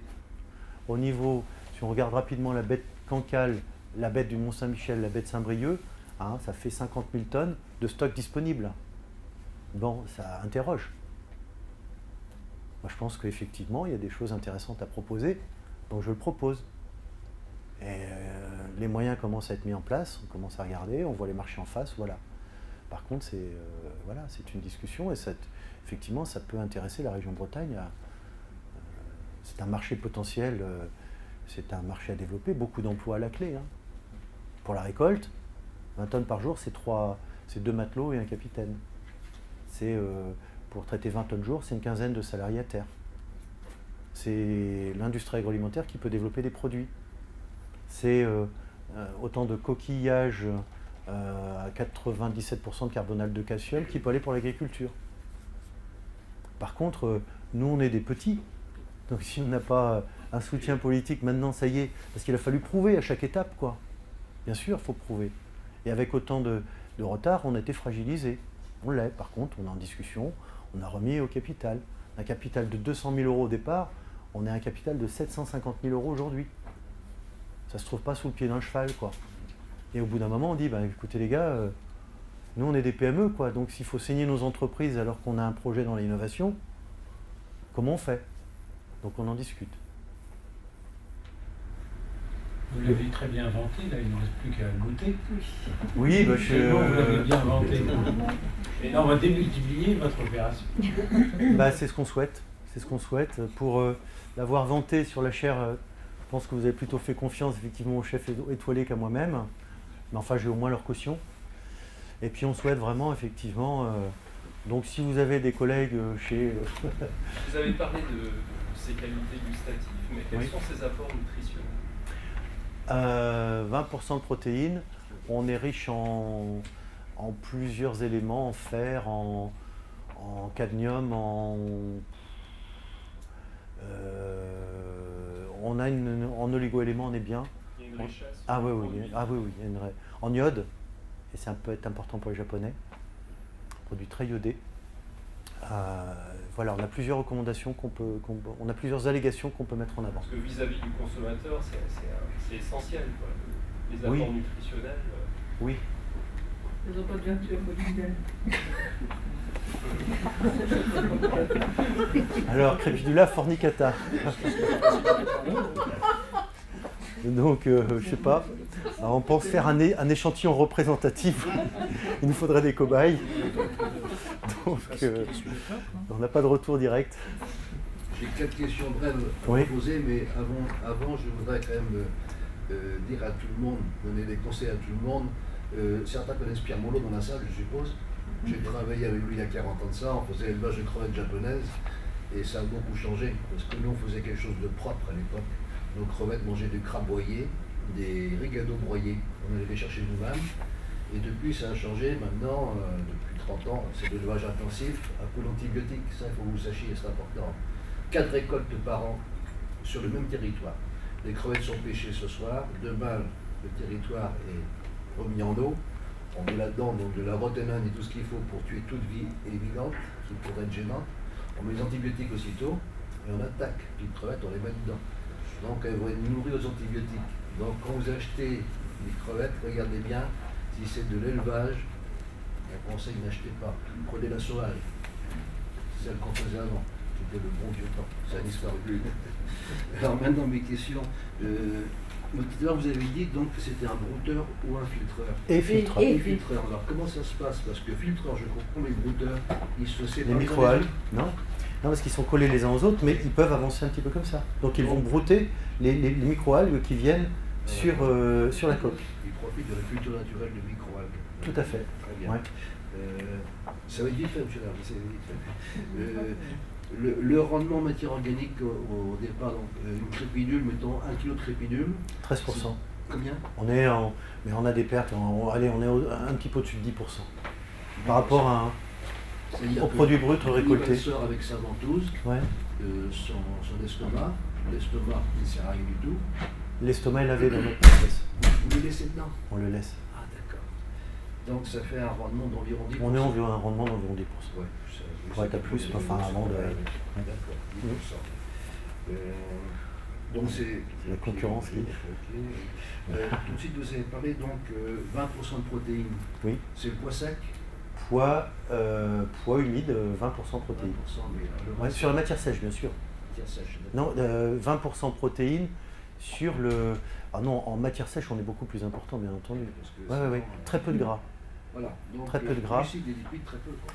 Glucides, en période de reproduction, on a un peu plus. Lipides, on est à 0,5. avec un fait assez exceptionnel, on a plus d'acide gras mono que poly. Donc ça c'est intéressant. Vous voyez, oméga 3, oméga 6, quoi, grosso modo. Mais on ne peut pas faire d'allégation. Il y a une scientifique à un moment qui disait super, c'est un produit qui est très fort en comment s'appelle, dans le gras qu'il y a beaucoup d'oméga 3 et d'oméga 6. Certes, on est à plus de 50%, il n'y a pas d'autres produits comme ça qu'on puisse connaître. Sauf que le tout, c'est 0,5%. Alors si on va un peu plus loin, on est dans des choses qui peuvent être très intéressantes au niveau, comment ça s'appelle, et là, très intéressant pour le cœur, par contre. Par contre, on n'a pas assez de recul, c'est les phospholipides. Donc on a une thèse là-dessus, je cherche à rechercher un peu plus, mais qui sortait le fait que les phospholipides étaient particulièrement intéressants chez nous. Or, les phospholipides ne sont pas intéressants en quantité, la seule présence en phospholipides peut être... Voilà. Par contre, ces allégations-là, qu'on puisse les écrire quelque part, on ne peut pas, quoi.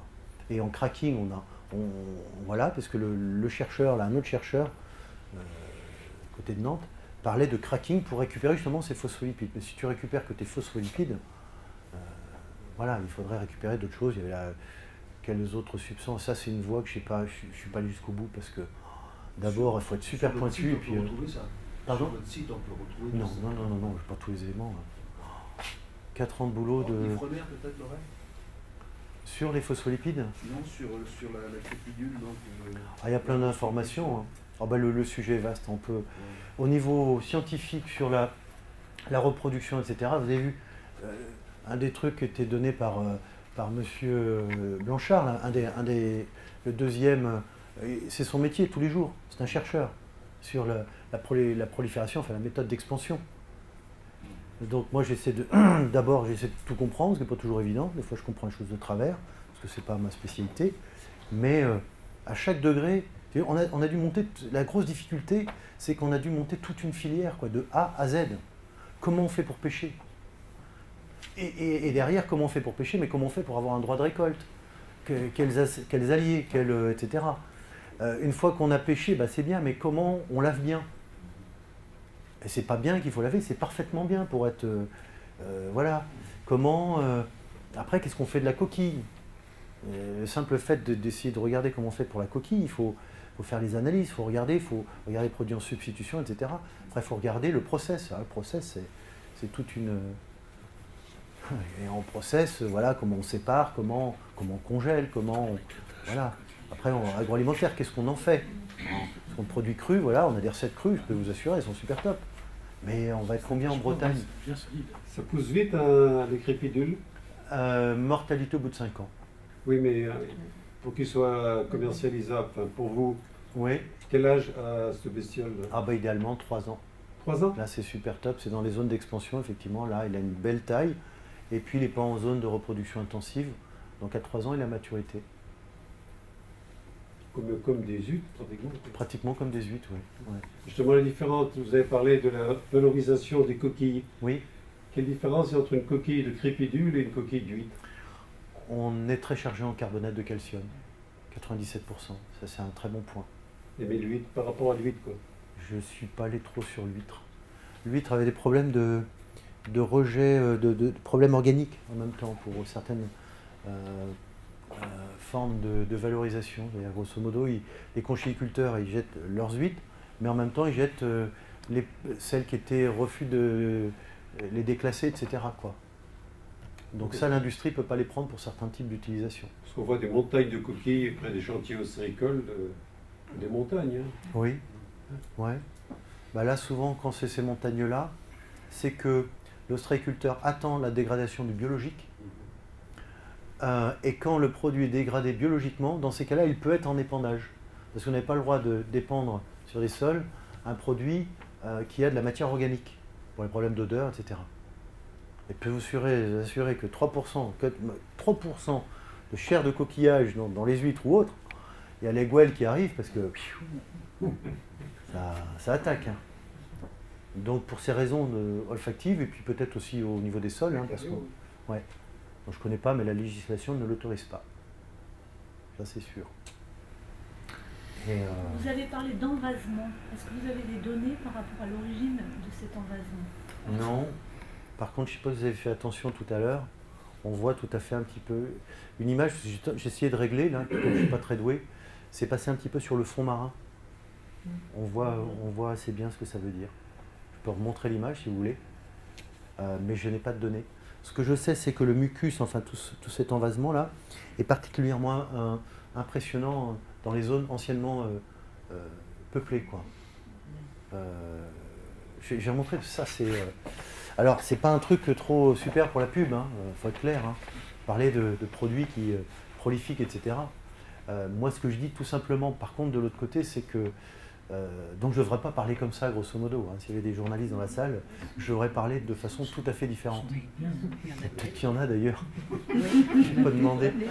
Mais non, j'en parle pas. Je vais vous remontrer cette image. Elle est très, très frappante. Par contre, il y a l'animal, il y a de la base. Pardon ? Là où il y avait l'animal, il y aura de la base. Vous demandez d'où venait la base. Et rassurez-vous, hein, dans les Mont-Saint-Michel, c'est pas dit, mais c'est le même problème avec les moules. Sauf qu'on a une biomasse de 1 à 10. Je ne suis pas journaliste, mais... C'est dû aux fesses et au mucus. Voilà. Au mucus, tout à fait, justement. On nous fait des travaux gigantesques au Mont-Saint-Michel, mais peut-être se poser les questions des moules. Et ça... Il y a 20 000 tonnes de moules, non même pas. Hein. La production annuelle est de 8 000 tonnes, je crois. Mont-Saint-Michel. On est à 200... Vous allez à Granville, à hauteur du sémaphore, vous regardez vers l'ouest. À votre droite, la mer est verte, et à votre gauche, elle est grise. Ah oui. Cherchez l'erreur. Côté Mont-Saint-Michel. C'est tout. Le berlingot de mer est un petit mollusque gastéropode présent sur les côtes bretonnes depuis le 19e siècle. Du latin Crépidula fornicata, ce coquillage hermaphrodite porte bien son nom. Ah, j'ai pas mon truc d'habitude. Je sais pas comment. C'est quoi, voilà. Voilà. Comme c'est... voilà. C'est ça sur des dizaines de kilomètres. Donc vous avez... Effectivement, hein, si c'était la même chose avec les moules, vous auriez la même chose. Vous auriez le mucus, etc. Hein. Vous aurez un état des lieux. Hein? Je n'ai jamais vu de fond marin comme ça aussi. Si, moi. Là où ça. Ah oui. Entre Gros et Lorient, il n'y a pas. Large Fort-Bouquet, vous pouvez y aller. Large Fort-Bouquet. Je crois que le problème n'est pas aussi... C'est pour ça que j'en ai goûté, donc si vous donniez un peu plus sur le process, vous aurez du mal à convaincre les Bretons de manger des crépilules, parce que si on les récolte et qu'on les cuise comme des coques ou des moules, c'est immangeable. Ah, tout à fait. Donc si vous aviez pu donner un peu plus sur votre process, ça permettrait peut-être de les goûter de manière un peu plus concrète. Tu les manges crus? Je reste sur ma position concernant le process. Je peux juste vous assurer, pour vous rassurer quand même, que si des chefs étoilés l'ont accepté, et les meilleurs ouvriers de France, Olivier Nasty, c'est pas un manchot, quoi. C'est un goût, et bon, on a fait un boulot de nettoyage. Le produit est super propre. Hein. Voilà, je ne peux pas aller plus loin, je suis vraiment désolé. Je comprends l'intérêt, mais là... J'ai des associés et nous avons une asperge qui sort de terre, elle n'est pas belle non plus. Non. Ouais.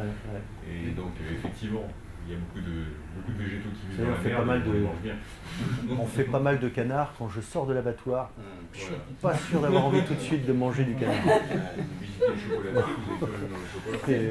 Voilà. Mais non, voilà, ça donne... Voilà. Vous trouverez l'état antérieur des sols sous-marins au laboratoire de géomorphologie de Dinard. Les sondages ont été faits en 62, 63, 64, 5. En 63, j'y étais. 63, 64. Mais j'étais petit, j'avais 18 ans, quoi. J'étais pas chercheur. Et vous trouvez les résultats à Dinard. D'accord.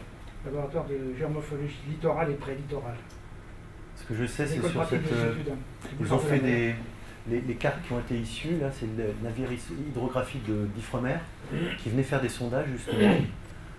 Nous, c'était fait avant, c'était fait en 62, ça. Justement, c'est pour ça qu'on voyait le... rallier du bâti, là, ouais. C'est un genre de grappin avec un cylindre, un tronc de cône soudé autour. D'accord. On mettait des sacs de café, puis on récupérait ça, puis c'était analysé en labo après. Là, je crois que c'est par sonar qu'ils le font, mais je ne peux pas vous assurer. Pour regarder les fonds, je Je sais qu'il y avait la dernière campagne a été faite en 2004, et depuis, ça devait être refait en 2009, mais disons qu'il y a eu, ça aurait pu être fait, mais disons qu'à un certain moment, avec les mortalités d'huîtres, etc., il y a eu, ça n'a pas été évident entre l'Ifremer et puis les conchiliculteurs peut-être, et que voilà, on a peut-être loupé une petite opération de ce côté-là pour connaître, là on ne connaît pas les chiffres, hein, une très grosse incertitude, hein, si ce n'est que sur les relevés qui sont faits dernièrement par Ifremer, et donc qui étaient confirmés dernièrement par le spécialiste, hein, M. Blanchard, c'est que bon, le phénomène n'est pas plutôt en se développant. Mais à l'époque, dans les début des années 60, il n'y avait pas de crépidule, je ne me souviens pas d'avoir tout pêché. C'est ce qui marquait, hein, c'est ce qui est, on voit l'évolution très très importante. Mais on revient encore une fois, moi bon, il y a ce constat, je ne sais pas si monsieur est pêcheur là-bas, ou mieux le monde de la pêche, plongeur. Je peux vous assurer que des fonds comme ça, il y en a. Hein. Mais par contre, alors, il y a ce phénomène-là, mais il y en a plein d'autres. Hein. Qu'est-ce qu'on fait d'un phénomène écologique comme ça? C'est aussi une question. Soit on se dit, oh là là, et ça a été la grosse attitude, tout le monde, voilà, c'est pas bon, c'est machin, c'est tout ça, c'est l'envahissement, tout ça.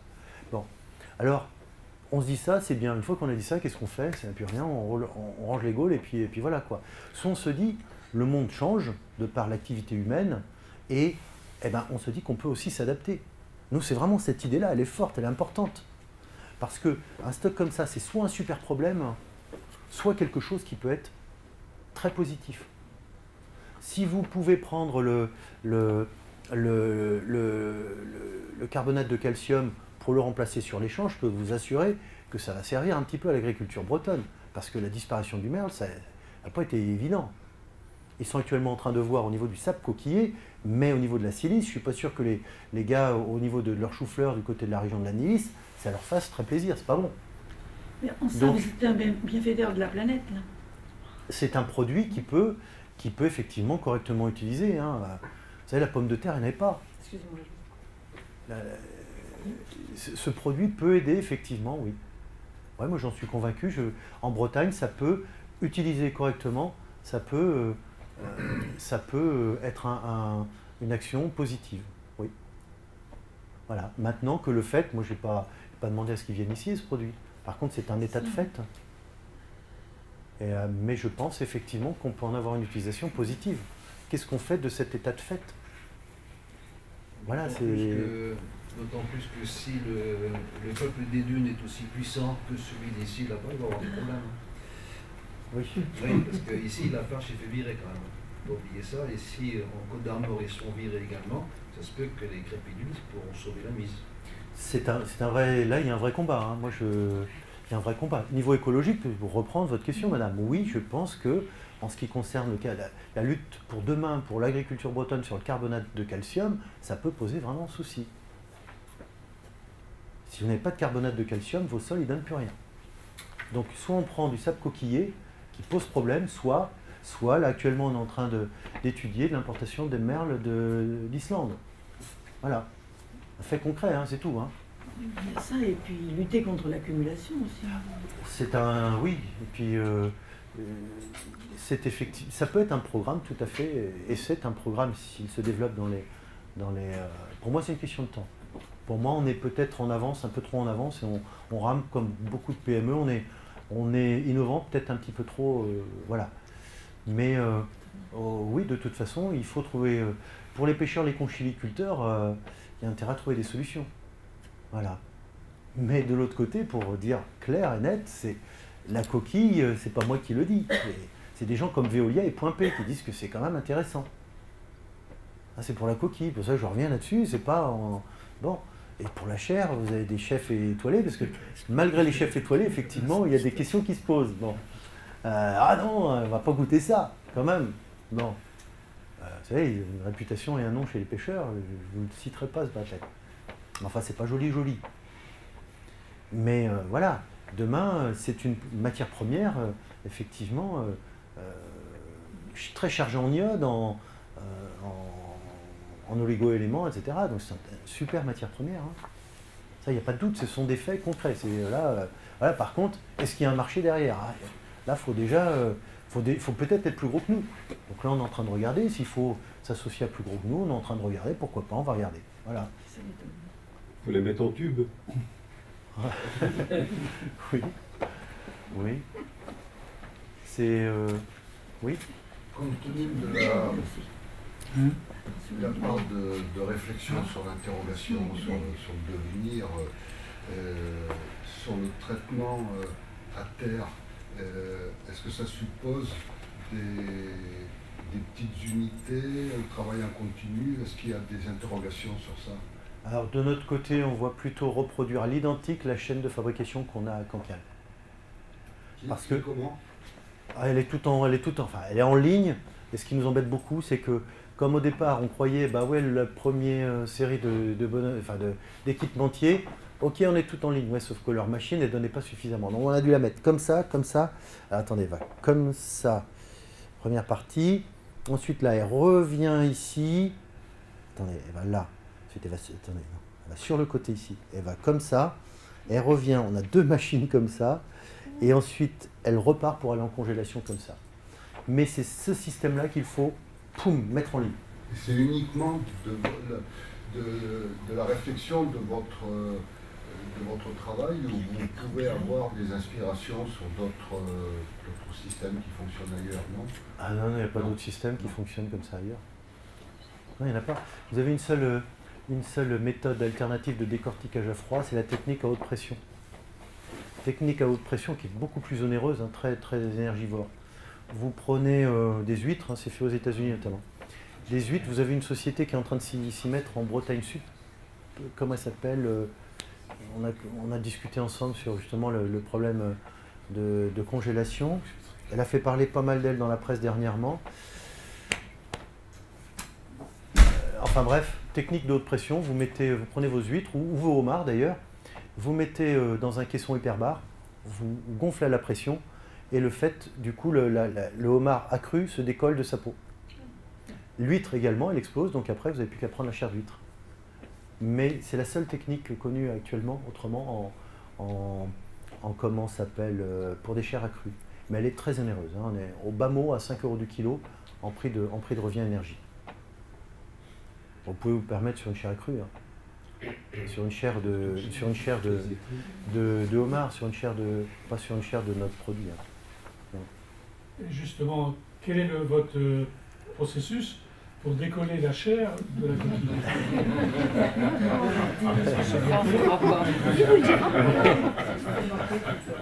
On a le même problème. Pour les grands traits. Oui. Je ferai la même réponse qu'à monsieur. Hein. On est avec de l'eau de mer, voilà. Parce que le problème le plus de la crépidule, c'est qu'il y a une espèce de cloison, vous savez, elle est dans une... Oui. Non seulement elles se poussent les unes sur les autres, mais on sait. Elles sont dans une cloison. Oui, c'est pas facile. On a plusieurs ingénieurs qui ont bossé dessus. Je ne suis pas un concurrent, moi je suis non, je sais, mais gourmet. Attendez, j'ai peut-être un concurrent aussi, si je viens pas ici, j'en aurais eu autre part, on a déjà été, voilà. Non, blague à part, on a investi lourdement dans ce process, donc moi on a décidé tout simplement de ne pas en parler. C'est tout, parce qu'on est encore on est des PME, qu'on a notre innovation pour nous, que si on décide de se marier un jour, c'est par consentement, c'est pas la menthe religieuse. On souhaiterait plutôt un consentement mutuel que... Voilà, donc je suis désolé, mais je ne développerai pas sur le sujet. C'est parce qu'on a l'air dégoûté, hein. Oui, non, je comprends, mais vous comprenez, je fais cette réponse et j'en doute pas, hein, mais je... Est-ce que vous l'avez essayé sur justement les moules, les non, coques, ça ne marchera pas. Ça marchera pas. les patates? On vient d'essayer dernièrement avec des, comment ça s'appelle, et ça ne marche pas, avec des bulots. Ah oui. Ouais, ça ne marche pas. Non. Je vous en prie. Je crois qu'effectivement, là, pour ceux qui étaient... on est largement au-delà des... Et comment en obtenir actuellement là, prochainement, là, j'espère que très prochainement, en grande surface, mais autrement, on étudie avec les conchiliculteurs qui nous ont fait la demande, alors, on peut distribuer, etc. Le fait comme ils distribuent des huîtres, etc. Et qu'ils ont peut-être... donc, on va essayer de voir avec certaines sociétés conchilicoles, parce qu'ils nous les distribuent également en Bretagne, parce qu'on a eu plus d'une fois, effectivement, la demande, quoi. Et on a des recettes, honnêtement, vous faites spaghetti vongole, intention de reconsommation en Italie. On a fait un panel consommateur italien. Intention de reconsommation du spaghetti vongole en Italie. On est à 60... Zut, j'ai plus le chiffre. Je crois que la moyenne est à 56% d'intention pour les produits de la mer de façon générale. On est à plus de 63% en Italie. Vous prenez le produit, vous prenez vos spaghettis, boum, tout simple. De l'autre côté, vous faites un petit peu de tomate, vin blanc, vous mettez notre produit dedans pendant 1 minute, vous mettez dessus, c'est nickel. Par rapport au spaghetti vongole, ou voilà. Mais encore une fois, nous, on souhaite distribuer en grande distribution. Si vous avez des moyens pour nous y aider, c'est bien, mais je suis à peu près convaincu qu'eux n'auront pas assez de rotation pour qu'on y reste. Malheureusement, c'est un état de fait, je ne peux pas changer le marché. Je souhaiterais vraiment qu'on puisse les mettre à... Et là, on peut rapidement maintenant mettre pas des centaines de tonnes, comme je vous l'ai dit, mais on pourrait mettre effectivement... mais je suis très sceptique sur ce... Ou alors, il faudrait une communication et puis vraiment une campagne de pub beaucoup plus lourde que ce qu'on peut se permettre, quoi. Il faudra un mécène, en fait. On travaille, on est en train de voir côté communication si certaines sociétés de distribution ne sont pas intéressées justement à venir nous accompagner. Vous n'avez pas travaillé sur une autre présentation du crépidule autre que la bête, je dis n'importe quoi, si mélanger, mixer. Ah si. Et puis bon, on appuie sur le tube et pour tartiner. Ah non, ça non. Non. Mélanger, mixer, c'est on fait des produits espagnols, on fait des produits en croquettes. Et là, c'est un super carton, quoi. C'est pas connu, on n'en fait pas ici. Mais le produit, on n'a que 17% dedans, mais il parfume tout le reste. Mettez le produit jusqu'à ce qu'il soit doré dans l'huile. Honnêtement, c'est très bon, parce qu'il vient parfumer le reste. En tube, j'y crois pas. Là, je vois pas du tout, quoi. Pâté en tube, en volume, quoi. Ah oui, vous avez tout à fait raison. On est sur des trucs maintenant, pâté en tube, on est en rillettes en tube. Mais c'est un peu pour dire qu'on peut avoir un produit qui n'est pas forcément entier. Vous ne mangez pas que du cochon entier, vous mangez du pâté, vous mangez des rillettes. Oui, d'accord. Ouais. Comme c'est une production un peu... Confidentielle, oui. Merci. Ouais. Ici, on a une société, la MAN Liraz, Isnar Liraz. Oui. Vous les avez contactés parce qu'ils vendent, eux, du goût. Il y a sucré-salé, ici, à Kévin. On ne les a pas seulement contactés, ils ont fait des tests sur nos produits qui se sont avérés intéressants au niveau organoleptique. Donc, j'ai rien à rajouter. Voilà. Par contre, le délai de... MAN va proposer sa solution, va faire de l'hydrolyse qui ne va pas forcément parfaitement bien à notre produit, qui doit ensuite proposer à des faiseurs d'ingrédients, qui ensuite vont les proposer à des industriels. Ce sont des processus de plusieurs années. Donc très bien pour nous, peut-être demain. Sauf qu'on veut démarrer. Voilà, mais MAN, les résultats ont été très bons. Voilà. Vous avez aussi contacté Captain Watt et toute la filière qui est en Bretagne. Alors, à un moment, on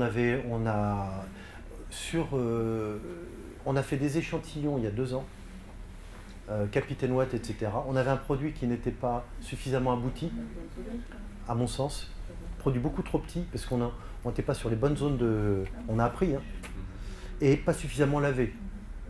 Bien, il y avait des petits... Et donc, dans une usine, Capitaine Watt, où quand vous avez des matières en suspension, des petits morceaux de crabe, etc., poum, paf. Voilà. Là, on est reparti, on est avec des industriels tels que comment ils s'appellent, Alliance Élaborée. Ça vous dit, c'est une grande partie du capital de Bigard. Voilà. Gastromère, si ça vous dit. Voilà, et puis usine espagnole. À refaire une gamme. On a une société de Paimpol qui fait d'ailleurs pour monsieur effectivement une terrine à base de notre produit. Donc là je pense que c'est beaucoup plus adapté. Mais il pourrait y avoir peut-être pour certains marchés, moi s'il y avait un marché qui voulait a priori un produit en pâte pour venir donner du goût, pourquoi pas, mais il se trouve que actuellement en tout cas je n'ai pas trouvé en France bien entendu puisque je ne connais pas et pas à l'étranger ce type d'application. On peut l'imaginer pour demain, vous savez, effectivement, il y a des œufs en poudre ou des œufs en... voilà, la mayonnaise, maintenant, voilà. Mais il n'y a pas de marché existant comme ça pour le moment, quoi. Il faut faire attention parce qu'on a déjà fait beaucoup d'innovation dans le produit. Donc si on cherche à faire trop d'innovation aussi, là, ça va bloquer. Donc ce qu'on cherche à faire là actuellement, plutôt, c'est de trouver du traditionnel et de venir marier notre produit, la force originelle de notre produit, avec du traditionnel. Lasagne, des croquettes pour les Espagnols. Voilà, plutôt des choses comme ça, quoi. Ouais. Rassurer le consommateur aussi. Quel est l'effectif entre la pêche et le conditionnement? Donc on est à 3 personnes pour du 20 tonnes. On est à 3 personnes en récolte, 3 cadres, et pour 7 tonnes, on va être, parce que pour l'instant on prend que du personnel conchilicole. Quand on va passer sur 10 tonnes jour, on sera 7 personnes, et 15 pour 20 tonnes jour. Donc 2 tonnes de chair. Voilà, donc là on... Sur quelle projection de délai ça? Pardon? Sur quel délai ça? Ah, ça c'est rapide maintenant. Parce que là on vient d'avoir le bateau qui nous permet enfin de bien traiter les quantités, quoi. Donc c'est à horizon, là quelques mois, début 2013. Et là actuellement on a déjà 3 personnes à temps plein sur place. Et donc on prend 2-3 personnes, personnel conchilicole en plus, quand on fait les produits à façon. Voilà. Et on voit pour passer à une quinzaine de personnes, 2 salariés en plus du personnel encadrant, d'ici à fin 2013. Voilà. Donc 15 plus les 3 personnes de la récolte. Donc chez Pierre et Henri, bientôt, on peut demander ça au menu. Vous pouvez lui demander, il pourra peut-être, vous pouvez lui parler du produit, il sera tout à fait prolixe à ce niveau-là, c'est clair. Il a beaucoup aimé le produit, il vous en parlera. Le mieux, c'est effectivement d'aller lui en parler. Alors, un petit frein chez les chefs étoilés en même temps. C'est un produit cru, congelé. Donc, c'est un petit frein. Mais les chefs étoilés peuvent se permettre de prendre des produits congelés quand ils n'ont pas d'autres solutions et quand effectivement le produit est naturel. Donc voilà. Mais on a eu... ils sont moins enclins. Mais vous pouvez en parler au chef. Si c'est bien congelé, il n'y a pas de problème. Ah oui, non, il n'y a pas du tout de problème. Non, mais c'est la noblesse de l'art, si vous voulez, qui fait qu'on travaille un produit frais, etc. Dans l'imaginaire des gens, si vous voulez, c'est un produit frais, quoi. Les produits frais sont toujours, effectivement, pour beaucoup, vous avez des dégradations quand vous avez notamment des taux de graisse assez importants, assez rapides. Voilà. Et actuellement, vous faites quoi de la coquille? La coquille actuellement est donnée en épandage. Nous avons, vous voyez, oui. On a une centaine de tonnes qui est partie pour Veolia, les coquilles, quelques bennes autrement pour l'entreprise Le Lu également, et le reste est parti en épandage.